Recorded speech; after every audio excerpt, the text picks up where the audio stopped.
Bonjour petits et grands lecteurs, j'espère que vous allez bien. On se retrouve aujourd'hui pour un update lecture. Alors, cet update, il est pas forcément avec que des bonnes lectures. Il y a notamment un livre qui m'a, on va dire, choqué. On va pas choqué au sens que c'était violent dans l'intrigue, mais choqué par le message. Voilà, donc c'est pour ça que je vais vous en présenter 3 parce que comme j'ai un petit peu développé, je veux pas que la vidéo soit trop longue. En premier, je vais vous présenter une suite de séries. Vous connaissez cette série, je vous la présente souvent. J'essaye de la terminer au plus vite. Il s'agit donc de l'épée de vérité, c'est le tome 7. Donc les piliers de la création de Terry Goodkind. Alors cette série, c'est toujours compliqué pour moi de vous en parler parce que c'est une série qui est très polémique sur certains points. Quand je vais faire la vidéo sur Goodkind, je pense qu'elle va être assez longue parce qu'il y a quand même énormément de choses à dire.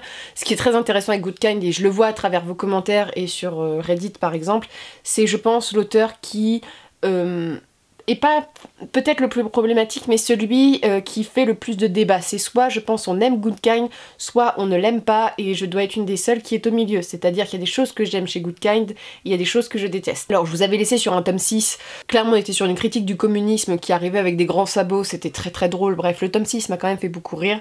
Alors de quoi ça parle? Je vous remets un peu le contexte, il y a une super série, allez la regarder. Non je rigole, c'est une des pire série, c'est un nanar. Alors si vous aimez les nanars, je pense que c'est la série à voir, avec des femmes en latex qui ont des fouets et des slow motion, des trucs un peu vraiment dégueulasses.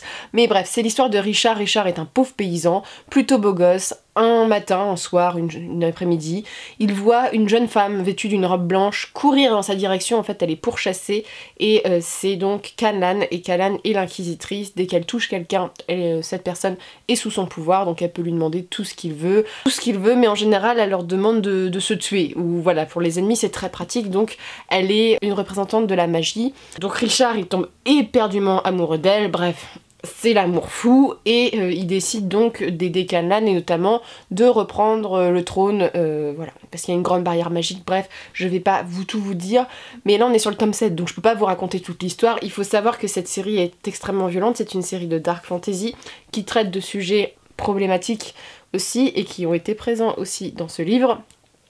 Alors, celui-ci, il est très différent des autres dans le sens qu'on suit plus Callan et Richard.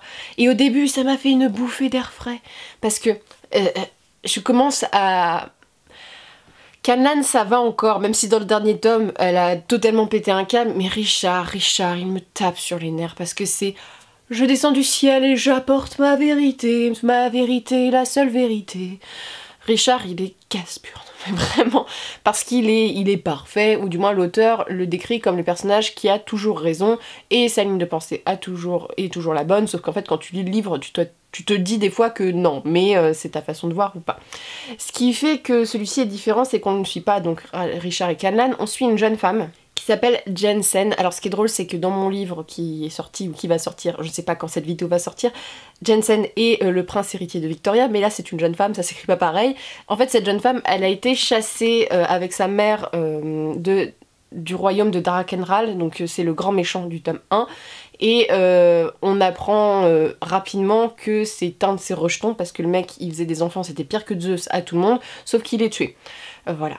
C'est une façon de voir, il tuait notamment ceux qui étaient dépourvus de magie, et il y a tout un truc sympa, en fait le truc vraiment sympa de ce livre, c'est que on en apprend plus sur la magie, et je trouve ça intéressant la façon dont c'est amené. On la suit avec sa mère et elle rencontre un jeune homme. On suit l'histoire où elle doit en fait tuer Richard. Son but c'est de tuer Richard, le méchant, parce qu'elle est dans le camp opposé.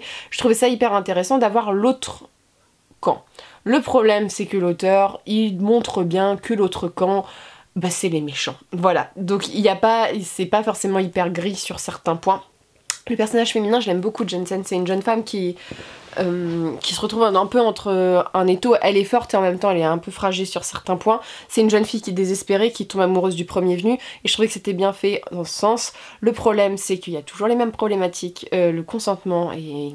C'est compliqué de l'établir, mais à un moment, je suis persuadée qu'elle n'était pas vraiment consentante. La tournure de phrase faisait que ça l'était pas vraiment, donc ça m'a un peu agacée. J'ai trouvé ça prévisible, le méchant de fin, il faut vous le dire. Qui m'a gênée, mais ça c'est très personnel, c'est que, bon, c'est toujours le coup où Richard et Callan, c'est les gentils, voilà, ils renversent la situation.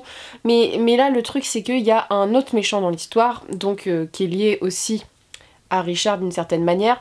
Et en fait, l'auteur, t'as l'impression qu'il a regardé tous les reportages sur les tueurs en série, qu'il a pris les clichés des tueurs en série et qu'il l'ont mis dans ce personnage. C'est-à-dire, bah j'ai un problème avec ma maman, j'ai la tête qui a été frappée quand j'étais petit, personne me prend au sérieux, je déteste les femmes, bref, je tue. Mais vraiment, t'avais vraiment toutes les cases clichés des tueurs en série et j'ai trouvé ça un peu amené avec des gros sabots. Après, c'est une thématique que je suis beaucoup, je m'instruis beaucoup sur le sujet, notamment pour mes propres univers, pour en savoir un peu sur les méchants, mais je trouve que c'était pas assez saupoudré de délicatesse. Là on était en mode je mets tout dans la marmite, je mélange et puis voilà, on a le méchant. Et ce qui est dommage, voilà, puis le méchant il passe encore par le fait que la femme doit être abusée.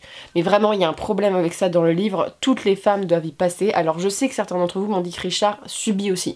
C'est un des rares récits où il y a Richard qui subit ça aussi. Mais le problème c'est que là toutes les femmes, et à chaque fois le méchant ça doit passer par des violences qui passent par là. Et il y a vraiment une obsession de l'auteur et ça me gêne énormément. Mais en même temps, c'est une histoire de fantasy, l'univers je l'aime beaucoup, parce que pour moi c'est un des premiers univers de fantasy que j'ai découvert. Terry Goodkind, ça fait depuis mes 14-15 ans que je le lis, donc voilà, ça fait plus de 10 ans. Et bah là, au fur et à mesure, je sais que j'approche de la fin, mine de rien, là j'en suis à la moitié, et j'ai un peu envie de savoir comment ça se passe, parce que là on est sur des tomes en fait où on explore un peu plus. Mais celui-ci a été bien dans le sens qu'on suivait pas Richard et Callnan, parce que ça m'a fait une petite bulle en me disant on les laisse un petit peu. Mais voilà, le problème c'est que je trouve que les idées de l'auteur, les partis pris de l'auteur, ses idées politiques notamment sont trop présentes et on est plus face à un manuel, j'ai l'impression de comment penser de ma manière, on va dire, et les thématiques qui sont hyper problématiques. C'est le genre de mec qui dit qu'il est féministe, voilà, parce qu'il y a toute une histoire, je vous expliquerai ça dans la vidéo, mais qui traite tellement mal ces femmes. En fait, il en fait des mauvais portraits, je trouve, et en plus, il les dresse comme des victimes la plupart du temps. Donc, voilà, mais en même temps j'ai envie de savoir la suite et celui-ci, l'histoire était quand même vachement palpitante, on apprend plein de choses et tout ce qui a été sur la magie, sur l'approfondissement de l'univers, j'ai adoré. Il y a tout ce qui est sœurs de lumière, tout qui reviennent, c'est l'obscurité, sœurs de l'obscurité, sœurs de lumière, bref voilà, il y a tout un contexte religieux aussi qui est intéressant, mais on est dans cet entre-deux. Moi je prends pas Terry Goodkind, je dois être une des seules du moins sur internet, j'ai l'impression, à être vraiment neutre sur j'aime ou j'aime pas, c'est juste que moi ma curiosité littéraire fait que j'ai envie de le savoir, c'est un classique de la fantasy et que mine de rien quand t'es au tome 7, à un moment j'ai envie de savoir la suite. Moi j'ai passé le cap en mode je fais là, de toute façon en plus je les lis super vite parce que Terry Goodkind c'est pas écrit de façon très compliquée, hein. On est sur un vocabulaire très simple, alors je sais pas si ça a un souci de traduction ou pas, mais on n'est pas sur des tournures de phrases alambiquées, donc ça se lit très très vite, voilà. Après il faut remettre aussi en contexte dans le sens que ça a été écrit il y a 20 ans. Donc voilà, MeToo, tout ça, ça n'existait pas. Mais en même temps, il y avait beaucoup d'auteurs qui écrivaient pas ce genre de trucs non plus. Bref, voilà. Alors, je vais vous parler de livres problématiques en dernier parce qu'on a des choses à dire quand même dessus. Là, je vais vous présenter un petit essai que j'ai lu sur le Seigneur des Anneaux qui s'appelle Les mythes du Seigneur des Anneaux de François-Martin Fleutot. Donc qu'il était à 3 €, je l'ai eu en occasion. Alors c'est un livre qu'il faut déjà que je replace, qui est sorti en 2003 je crois, donc pour la sortie du Retour du Roi, je revérifie. Oui c'est ça, donc il est sorti pour le dernier film. C'est important parce que la recherche autour de Tolkien, notamment la recherche française, elle a eu beaucoup plus de textes après les films. Ce qui fait que il y a... Voilà, en ce moment, même, voilà, il y a beaucoup de thèses sur Tolkien, il y a beaucoup de travaux sur Tolkien depuis des années, on les enseigne à la fac. Moi j'ai eu un cours à la fac quand même sur Tolkien. Et ce qui fait que ce livre, en fait, il faut aussi le remettre en contexte. Donc en fait, c'est un essai très court, hein, il fait 150 pages. Je l'ai lu en 2 heures, quoi, c'était hyper facile, qui est pas très compliqué en plus, et qui a l'avantage d'être assez simple à comprendre. C'est une bonne, moi, je trouve, découverte pour commencer à lire des essais sur Tolkien. Voilà, pour moi ça m'a rien apporté vraiment, hein. J'ai rien appris vraiment de nouveau sur le sujet, mais au moins ça m'a remis des choses en place. Notamment l'auteur, il traite vraiment Tolkien comme un héritier de Beowulf, donc vraiment il voit le Seigneur des Anneaux comme un texte littéraire et pas comme un texte fantasy. Donc ça c'est intéressant. Donc voilà, il y a autant un texte sur la vie de Tolkien, du bien et du mal, la féerie, bref. C'est des thématiques qu'on retrouve beaucoup maintenant dans les essais qui ont été revus et re-revus, mais pour moi je trouve que c'est une bonne introduction, ça se lit assez facilement. Et au moins, ça a l'intérêt de traiter le texte comme une œuvre littéraire et pas forcément comme une œuvre de consommation. Bref, tout ça. Donc moi, je l'ai trouvé assez respectueux, bien fait dans ce sens-là. Simplement, vous lisez Vincent Ferré, vous lisez d'autres auteurs. Je pense qu'avec Vincent Ferré, vous retrouverez la même chose en mieux, pour ma part, et en plus complet. Mais ça, je trouve que c'est vraiment une bonne petite introduction. Pour moi, je l'ai beaucoup aimé ce récit, il n'y a pas à dire. Après, c'est un des récits, je trouve, le moins approfondi sur Tolkien. Le problème, c'est que moi, pour mon mémoire, j'ai lu des grands maîtres de Tolkien, et notamment des sujets qui sont parfois, comme Isabelle Pantin, qui sont très précis, vraiment des chercheurs du CNRS qui ont poussé. Là, on est quelque chose, je dirais, plus sur du grand public, et c'est vraiment la chose que j'apprécie dans ce livre. Et en même temps, on traite, voilà, le côté littéraire et pas forcément ce qu'on traite le plus chez Tolkien. Et là, ça rassemble vraiment tout ce qui fait qu'on peut aborder l'œuvre ou la relire d'une certaine manière. Donc ça, c'est vraiment intéressant. Donc celui-ci, je vous le conseille. Voilà, si vous avez jamais lu d'essai sur Tolkien, ça peut être vraiment une bonne introduction.